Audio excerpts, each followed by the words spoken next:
So the Michael Porter Jr. health scare turned out to be a real thing for NBA teams, as he fell all the way to number 14 for the Nuggets.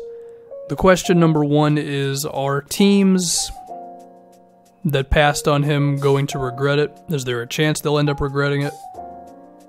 Also, how well will he fit in with the Nuggets? Well, I think the first thing to talk about here is that the Nuggets are in a position that some of these other teams in the lottery are not in, which is Porter could not play for this entire season, and they'll still be a good team, right? They'll still sell tickets, they'll still be exciting, they could still make the postseason, and they can just have him join the crew next year or midway through this year, or he might be on a minutes restriction this season and they'll be fine. Whereas you look at a team like the Knicks, for example, right? They don't have as much luxury to just say, all right, we're going to sit the guy for an entire year, because it is kind of tough to be a team in that tough of a spot and have to just have the pick that you want to excite everybody with, for them to not be there for an entire season. Like, it is rough. I mean, we saw with the 76ers, with the whole Joel Embiid situation and the Ben Simmons one. Well, I guess the Ben one was a little bit more unexpected. Like, everybody knew that if you drafted Embiid, he wasn't going to be playing for a minute. Like, yeah, it's ended up working out beautifully for them, but we can't act like those couple of years where they were bad were not detrimental to the team in terms of, like, money, because it definitely was. And also, if Embiid hadn't worked out, then it's a total disaster.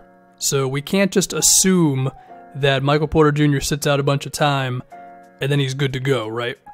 So you can understand why a team like the Knicks, for example, go with Kevin Knox, a player who I like somewhat. I like his potential. He has work to do, but he could end up being like somewhere between like a Tobias Harris, Nicholas Batum, somewhere in there, type of a wing who can do a lot of stuff for you. Doesn't have the scoring upside that Porter does, but again, not a team that's in a position to really risk it like that either. You look at a team like the Cavaliers as well. I mean, I think in the case of Cleveland, LeBron's probably out of there, and if that's the case, then I would want a guarantee, you know? Especially a guarantee in Sexton who can actually make plays for others. This isn't like a boring pick like Wendell Carter Jr., a player that I like, but in terms of excitement, wouldn't really do a lot for a team that just lost LeBron James, you know? I think the Orlando Magic going with Mo Bamba, I think that one's worth a conversation because their logjam at center is so real right now between Vucevic, Bamba, and Biyombo that there's a chance that Bamba never really gets the amount of minutes he should get. I mean, I talked about it yesterday, how I feel they should trade Vucevic, or 2 days ago, whatever. And instead of dealing with that whole situation, you could have just said, well, let's just get Porter. You know, we can get the guy who could be a big-time scorer for us, which is something that they do need. But then you say, well, then we still have this bad defensive center in Vucevic, and Biyombo's been a total disappointment. And you combine all that with the fact that Bamba's going to be in there day one and doesn't seem to have any real health issues. I can understand it, but at the same time, it's like, if Porter was healthy, then the Magic could totally use him, because when your best offensive player is Evan Fournier, you got problems. I think it says a lot that the Clippers didn't even take a swing on Porter, because they had 2 picks. You figure, if anything, you use one of your picks to get the safe guy, which is probably Miles Bridges, and then you use the other one to go with Porter, you know? And I don't think those two would get in each other's way too much. Well, maybe. I mean, that team does have a lot of wings now, because between Gallo and Tobias, and if you were to bring in Bridges and Porter, you'd have a lot of guys, but you'd also have a lot of guys who could all, like, play both forward positions, so I think that would give you some more versatility. But I do think, I think the Clippers, they may have missed an opportunity to go with Porter here. Now, for all I know, Jerome Robinson, who is the their 13th pick, he could end up being fine. But I do think they had a bit of a luxury in swinging for the fences a bit with Porter, you know? And I think they would be the one team that I would probably fault the most. I mean, even if Porter ends up being really good, I don't know if the Magic should feel totally bad about it. I don't know if the Knicks or the Cavs should feel that way, but if he does, then I do think the Clippers can look at themselves and say, we kind of screwed that one up. But now let's talk about Porter on the Nuggets, right? So, if he becomes even remotely close to what he could be, which is this tall dude who is great in transition, can knock down a whole bunch of jump shots, can beat guys off the dribble sometimes, but does need to improve on his handle, and be someone who could probably put up 16, 17 points a game without really doing too much, and then, depending on improvement, can become a big-time scorer, then offensively, Denver could be probably the best offensive team in the league between Jamal Murray, Gary Harris, Porter, Millsap, and Jokic. You have Jokic's passing, you have his ability to hit jumpers, his post-up ability. Jamal Murray seems like he's going to be a really good scorer off the dribble, three-pointers. Gary Harris is a versatile dude. That team would be a really something to deal with, and I don't know if anyone would really be able to defend them like that. And there's even a chance that Porter could end up being their best scorer out of that group, because I think if you just look at perfect situation, Porter's totally healthy. I do think he checks out to being a better scorer overall than Murray is, or will be. I do think Jokic would still be their best offensive player overall, because his playmaking at the center position is valuable on a level that I think at some point is going to quietly make Jokic the, 9th best player in the league.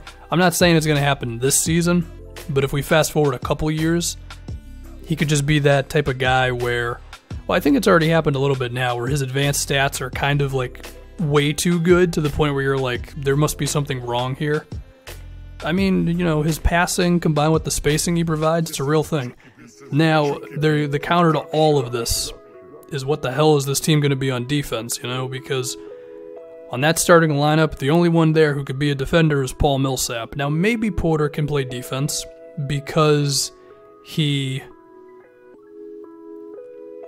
has good size and he moves decently well. Now, if the back's going to be a problem, then it's probably not going to happen, but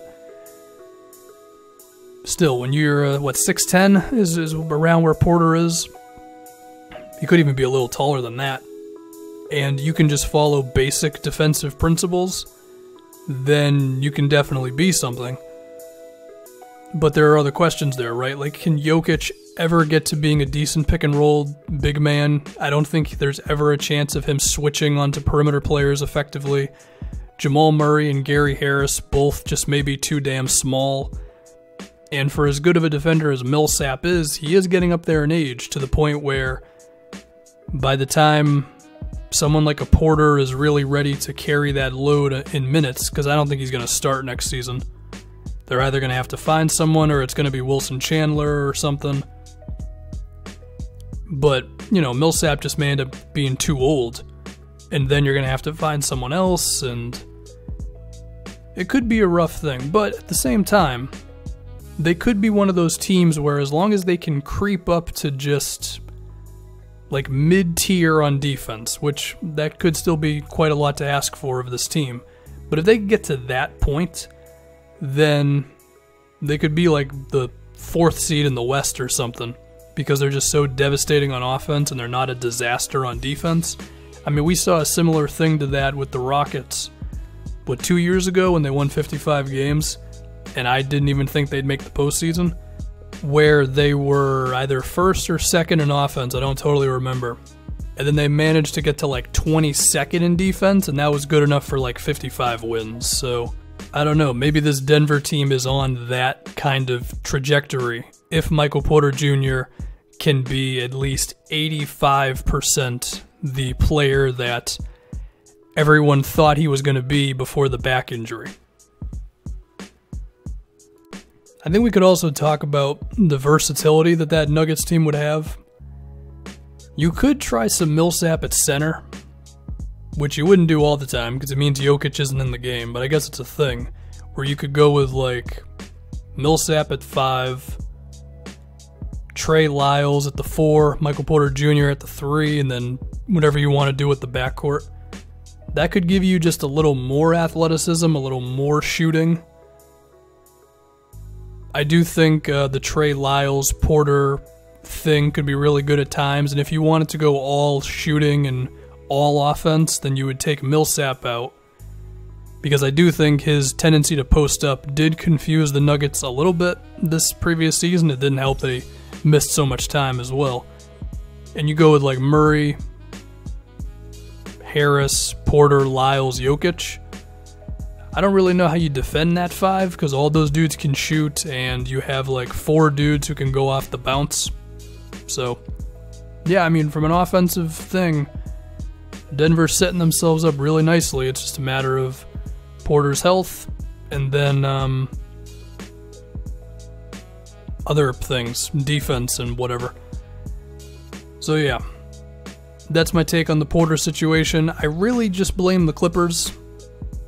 I'm not going to freak out on the Knicks if he ends up being really good, because I get it. Like, I think if I was the Knicks at 9, I probably would have done the same thing. So, yeah, that's it. Michael Porter Jr.